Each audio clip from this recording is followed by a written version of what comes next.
Hey Flames, it's World Diabetes Day, November 14th, and I just wanted to say that living with type 1 diabetes, it's not easy.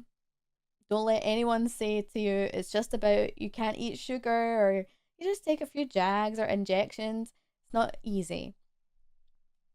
I've lived with this disease for 26 years and it doesn't get any easier in certain respects.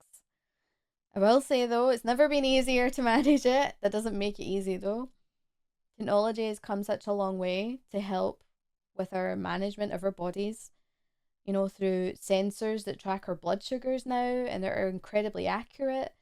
Um, Insulin pumps that you don't have to have any tubing attached to. Like, I just got a pump upgrade recently. I'm on the Omnipod 5.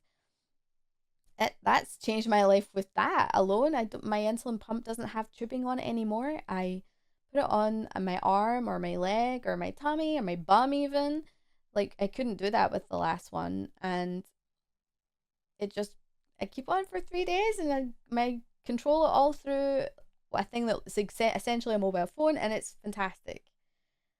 But I want to raise awareness on a particular topic or a part of diabetes, which is a thing called diabulimia, or type 1 diabetes, disordered eating. It's essentially an eating disorder and it's incredibly serious. I had it for more than a decade and it messed my life. And it's important to, while it's not an official psychiatric term, it's a very serious thing that people only with type 1 diabetes can have. And essentially, diabulimia or T1D is when someone with type 1 diabetes will either they'll mismanage how their diabetes is controlled in order to lose weight. A lot of people with diabetes carry a little bit extra weight, myself included, and that can cause insecurities. I mean, I was bullied for my weight as a teenager and a kid, so and it impacted me a lot, and I ended up with diabulimia for, like I say, over 10 years. And well, it might lose you some short-term weight.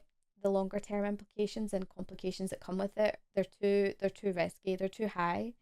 I myself, I felt the immediate impact with, extreme mood swings, and I did lose weight here and there, but I mean, I became gaunt. I looked sick all the time.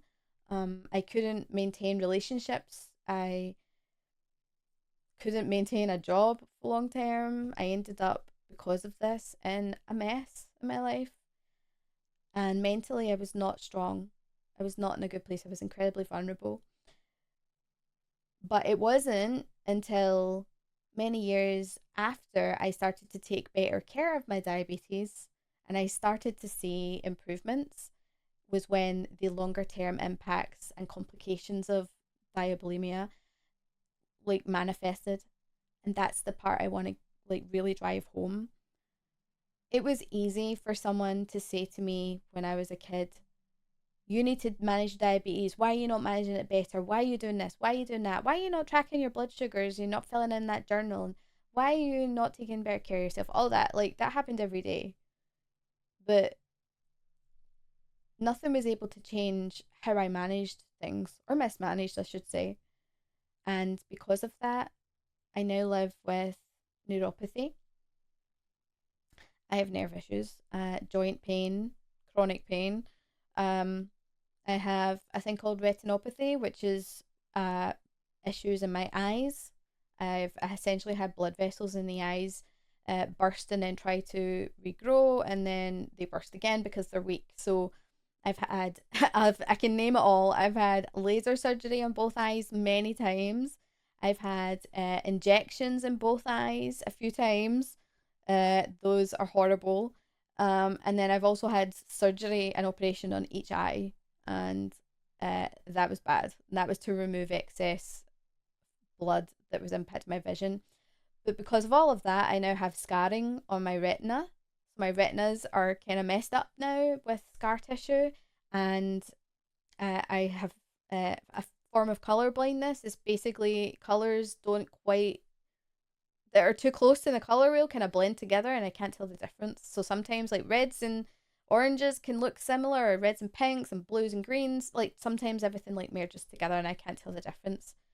But that's part of that. And I also have kidney disease as well. So I have lots going on health wise, and I have to use walking aids. I've got walking sticks. I have a wheelchair for when I have to walk more than like 10 feet. It's hard, and it's I've met I've been at the door of death a few times. It's not fun. It's not fun. All because I wanted to fit in, all because I wanted to have good friends, all because I wanted that boy to look at me and think, oh, hey, she's good looking, or have, you know, friends around me that I could fit in with, and they were also like thinner, and I could be the good looking friend for once, or anything like stupid like that. I was enough the way I was as a kid and a teenager and a young adult. I was enough, but I felt like no one was there to tell me that. And unfortunately, I learned that I have to tell myself that. But I want to share with you that I think you're enough. If you're living with this disease and you're thinking about mismanaging, you think maybe I won't take that insulin, maybe I won't correct for that high blood sugar, maybe I won't correct for over exercising, or maybe I will not take that meal. Know that while that might feel like the right choice in the moment, it could become a slippery slope. And more times than not, it does. And I believe that you can have an amazing life because you loved yourself enough to look after yourself. It doesn't matter anyone else, what they say, what they do. Just love yourself enough to look after yourself. It took me decades to realize that I have to be my own best friend. I have to be my own cheerleader.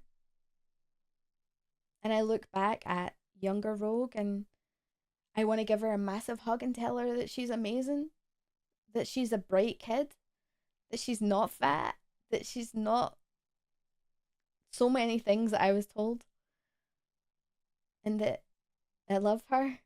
And I want to thank her for being strong, even though she thought she wasn't.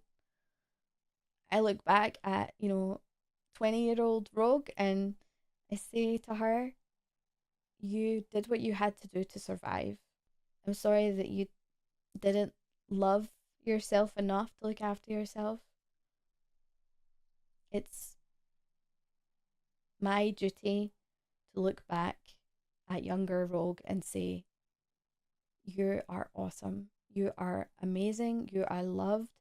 I care for you, and I'm going to look after future Rogue so that what you went through was not in vain.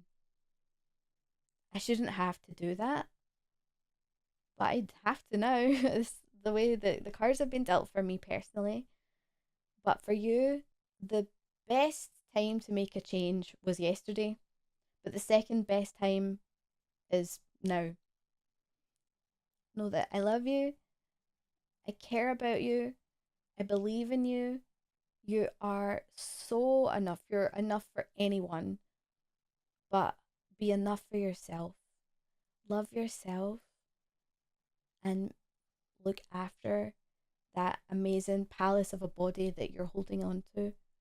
Because you know who gets that? Only you. That is a gift of life that no one else gets. Your body is the thing that makes that thing that is you, your personality, your drive, your love, your ambition, whatever it is, your playfulness, whatever it is about you, it's your body that holds that special soul in place. So you got to look after it, and you got to make sure that you love you. And it's not easy.